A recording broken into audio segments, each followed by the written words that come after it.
नमस्कार. संजय गांधी निराधार अनुदान योजना या योजनेअंतर्गत लाभ घेणाऱ्या दिव्यांग बांधव, दिव्यांग लाभार्थी, त्याचबरोबर विधवा महिलांसाठी राज्य शासनाकडून एक नवीन योजना सुरू करण्यात आली आहे.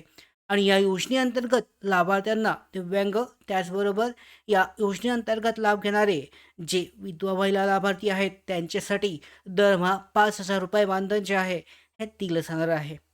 आता ही योजना कोणकोणते लाभार्थी, दिव्यांग लाभार्थी जे आहेत, कोणकोणते लाभार्थी या योजनेसाठी पात्र आहेत, त्याचबरोबर या योजनेमध्ये जे लाभ घेणारे, लाभ घेण्यासाठी लागणारी महत्त्वाची कागदपत्रं काय काय आहेत, अर्ज कसा करायचा, या नवीन योजनेबाबत सगळी माहिती आजच्या व्हिडिओमध्ये आपण जाणून घेऊयात. तत्पूर्वी नवीन असाल मराठी बिग गाईड या यूट्यूब चॅनलवर तर सबस्क्राईब करा, कारण अशाच महत्त्वाच्या निराधार योजनेअंतर्गत सगळ्या महत्त्वाच्या अपडेट आहेत या तुमच्यापर्यंत आपण पोहोचवत असतो. सुरुवात करूया. नवीन योजना सुरू करण्यात आली आहे राज्य शासनामार्फत. ही जी योजना आहे पाहू शकता, यामध्ये राज्य सरकारची मोठी योजना ज्येष्ठ साहित्यिक आणि कलावंतांना दरमहा 5,000 रुपये मानधन जे आहे हे दिलं जाईल. आणि यासाठी कोण पात्र आणि अर्ज कसा करायचा हे जाणून घेऊयात. या योजनेअंतर्गत पात्र साहित्यिक आणि कलावंतांना दरमहा 5,000 रुपये मानधन हे दिलं जाणार आहे. आणि कोण अर्ज करू शकतो, कोणाला प्राधान्य मिळणार, आवश्यक कागदपत्र काय आहेत, कोणती आहेत आणि अर्ज कुठे आणि कसा करायचा, सर्व माहिती आजच्या या व्हिडिओमध्ये आपण सोप्या भाषेमध्ये जाणून घेऊयात. सगळ्यात पहिल्यांदा योजना काय आहे, तर राज्य सरकारने ज्येष्ठ साहित्यिक आणि कलावंतांना आर्थिक आधार मिळण्याच्या दृष्टीने राजर्षी शाहू महाराज ज्येष्ठ साहित्यिक आणि कलावंत मानधन योजना ही सुरू केली आहे. या योजनेअंतर्गत पात्र लाभार्थ्यांना दरमहा 5,000 रुपये मानधन थेट त्यांच्या बँक खात्यामध्ये DBT डायरेक्ट बेनिफिट ट्रान्सफर या प्रणालीद्वारे जमा केले जाणार आहे. आणि या योजनेची अंमलबजावणी 1 एप्रिल 2026 पासून, ही 26 आहे या ठिकाणी, 1 एप्रिल 2026 पासून करण्यात आली आहे. आता याचा लाभ कोणाला मिळणार, तर या योजनेचा लाभ सर्वसामान्य नागरिक किंवा सर्व दिव्यांग व्यक्तींना मिळणार नाहीये. हा लाभ जो आहे यासाठी कुणाला मिळेल, तर मुख्य खालील व्यक्ती यासाठी पात्र ठरू शकतात. ज्येष्ठ साहित्यिक, लेखक, कवी असतील, कलावंत, लोककलावंत आणि सांस्कृतिक क्षेत्रात कार्यरत व्यक्ती असेल, यांच्यासाठी यामध्ये लाभ दिला जाईल. याशिवाय खालील विशेष गटांना यामध्ये प्राधान्य दिले जाईल. यामध्ये ज्येष्ठ महिला असतील, विधवा महिला, निराधार महिला, दिव्यांग साहित्यिक किंवा कलावंत असतील, या लाभार्थ्यांना विशेष प्राधान्य या योजनेअंतर्गत दिले जाईल. मात्र या सर्व व्यक्ती कला किंवा साहित्य क्षेत्रात कार्यरत असणं आवश्यक आहे, तरच या योजनेचा लाभ जो आहे 5,000 मानधन त्यांना दिलं जाईल. वयोमर्यादा काय आहे, तर सामान्य अर्जदारांसाठी अपेक्षित किमान वय हे 50 वर्ष आवश्यक आहे.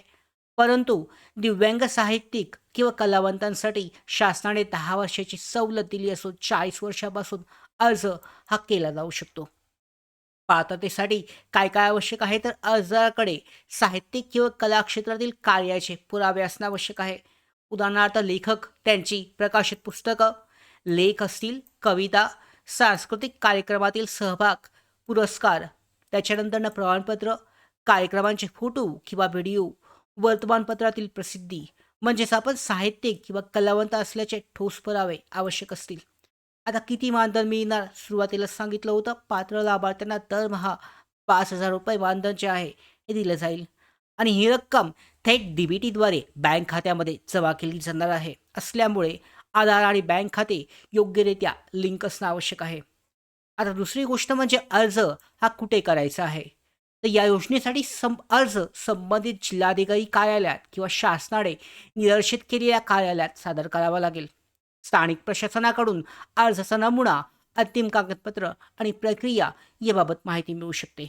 आवश्यक कागदपत्र काय काय आहेत, तर अर्ज करताना साधारणपणे खालील कागदपत्रांची आवश्यकता ही लागू शकते: आधार कार्ड किंवा ओळखपत्र, वयाचा पुरावा, बँक पासबुक, आधार लिंक असलेले बँक खातं, दिव्यांग प्रमाणपत्र लागू असल्यास, साहित्यिक किंवा कलात्मक कार्याचे पुरावे हे आवश्यक आहे.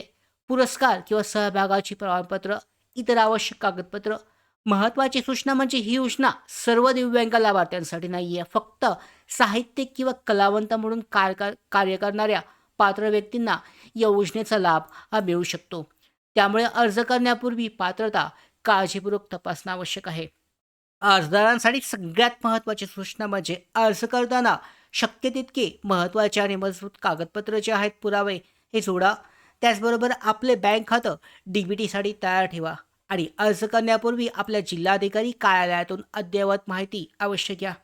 थोडक्यात सांगायचं झालं तर राजश्री शाहू महाराज ज्येष्ठ साहित्यिक आणि कलावंत मानधन योजना या अंतर्गत दिव्यांग आणि विधवा महिला मानधन जे आहे प्रतिमाह 5,000 रुपये पेन्शन घेऊ शकतात. मात्र यासाठी 1 एप्रिल 2026 पासून योजना सुरू झाली. पेमेंट जे आहे डी-बी-टीद्वारे बँक खात्यामध्ये दिली जाईल. सामान्य वयोमर्यादा 50 वर्ष आहे. दिव्यांग असतील, साहित्यिक कलावंत असतील यांच्यासाठी 40 वर्षापासून पात्र ठरतील. अर्ज जिल्हाधिकारी कार्यालयामार्फत ऑफलाईन पद्धतीने अर्ज हा केला जाऊ शकतो. शेवटी सगळ्यात महत्त्वाची गोष्ट म्हणजे तुमच्या ओळखीमध्ये एखादा ज्येष्ठ साहित्यिक, कलावंत, विधवा महिला, निराधार महिला किंवा दिव्यांग कलावंत असेल त्यांच्यापर्यंत ही माहिती नक्की पोचवा, जेणेकरून त्यांनासुद्धा योजनेचा लाभ जो आहे हा मिळेल आणि त्यांनासुद्धा 5,000 रुपये महिन्याचे मानधन आहे हे मिळेल. राज्य शासनामार्फत ही नवीन योजना आता सुरू करण्यात आलेली आहे. त्याचबरोबर पाहू शकता दिव्यांग बांधव, त्याचबरोबर निराधार बांधवांना जे पेन्शन आहे दिली जाणारी 1,500 आणि 2,500 ही सुद्धा जुलै महिन्यापर्यंत आलेली आहे. निराधार विशेष सहाय्य योजनेअंतर्गत लाभ घेणारे विधवा महिला, ज्येष्ठ नागरिक, आजारी व्यक्ती यांची मात्र पेन्शन आलेली नाही आहे. त्या संदर्भात लवकरच राज्य शासनाकडून महत्त्वाचा शासन निर्णय जारी केला जाईल. सगळ्या अशाच महत्त्वाच्या अपडेट मिळवण्यासाठी मराठी बिग गाईड या यूट्यूब चॅनलला सबस्क्राईब करा. धन्यवाद.